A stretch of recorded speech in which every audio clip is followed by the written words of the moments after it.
BSY, BRO, PWD को बुलाया था सर, क्या कुछ उसमें? देखिए, 4 धाम यात्रा हमारी शुरू होने वाली है, इसलिए सभी सड़कें उत्तराखंड की, चाहे जो ऑल वेदर में बनी है या भारतमाला श्रृंखला में बनी है या राज्य सेक्टर की सड़कें हैं, सभी सड़कें गड्ढा मुक्त हों, हमारे आने वाले सभी श्रद्धालुओं के लिए, यात्रियों के लिए सुविधाजनक हो, किसी प्रकार की उनको परेशानी न हो। इसके लिए हमने आज पूरे लोक निर्माण विभाग की और हमारा प्रधानमंत्री ग्रामीण सड़क योजना के अंतर्गत जो सड़कें बनी हुई हैं उन दोनों ही विभागों की समीक्षा की है। साथ में वन विभाग की भी समीक्षा की है, जो कि अग्निशमन कैसे हो, और इसके साथ साथ जो हमारे यहाँ पर बहुत जगह पर चीड़ के जंगलों में आग लग जाती है, उसको कैसे बुझाया जाए, गुलदार का जो आतंक है उसको कैसे कम किया जाए। साथ में भूस्खलन जो एक हमारे लिए बहुत बड़ी समस्या है, हर बार आपदा आती है, आपदा के समय में अलग अलग स्थानों पर अलग अलग प्रकार की मिट्टी होती है, उन सभी पर टास्क फोर्स बनाने के लिए, और विशेषकर जो छोटे बच्चों को गुलदार ले जाते हैं उसके लिए वन विभाग द्वारा कोई नई योजना बनाई जाए,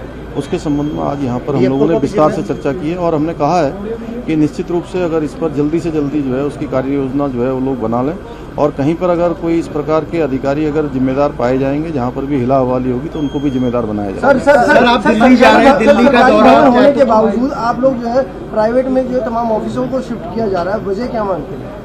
कहाँ पर किया जा रहा है? सर, स्वास्थ्य विभाग के, शिक्षा विभाग के तमाम सरकारी ऑफिस जो है प्राइवेट में शिफ्ट किए जा रहे हैं। नहीं, अगर देखिए, हमारी सरकार का 2 प्रकार की चीजों में मुख्य रूप से फोकस रहेगा, एक तो मितव्ययता और एक बिल्कुल पारदर्शिता, और इन दोनों पर भी, कहीं पर भी पारदर्शिता पर या मितव्ययता पर कहीं पर भी कोई शिकायत आएगी तो उसके खिलाफ सख्त कार्रवाई की जाएगी। दिल्ली दौरा आपका है, 5 बजे आप जा रहे हैं सर, क्या है पूरा कार्यक्रम?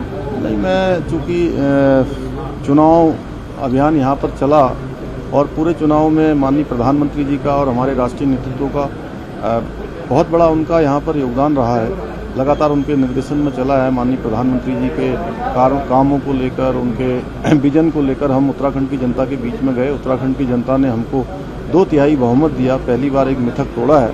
तो मैं औपचारिक रूप से और एक तो शिष्टाचार भेंट करने जा रहा हूँ, उनका भी आशीर्वाद लूंगा और उनका धन्यवाद भी करूंगा उत्तराखंड। सर, हल्द्वानी में आज बुलडोजर चल रहे हैं, अतिक्रमण हटाया जा, स्थानीय विधायक को भी नजरबंद किया गया, तो ये माना जाए जैसे योगी जी बुलडोजर चला के अतिक्रमण हटाते हैं, अब उत्तराखंड में भी शुरुआत हो चुकी है। देखिए, कहीं पर भी जो भी अवैध इस प्रकार की चीजें होंगी, वहाँ पर सरकार तुष्टीकरण के आधार पर कहीं काम नहीं करेगी, जहाँ भी काम करेगी राज्य के हित में और न्याय के अनुरूप करेगी। सर, सड़कों को लेकर आपने कहा कि जब तक अंतिम गांव तक सड़क नहीं पहुँचती मैं चैन से नहीं बैठूंगा।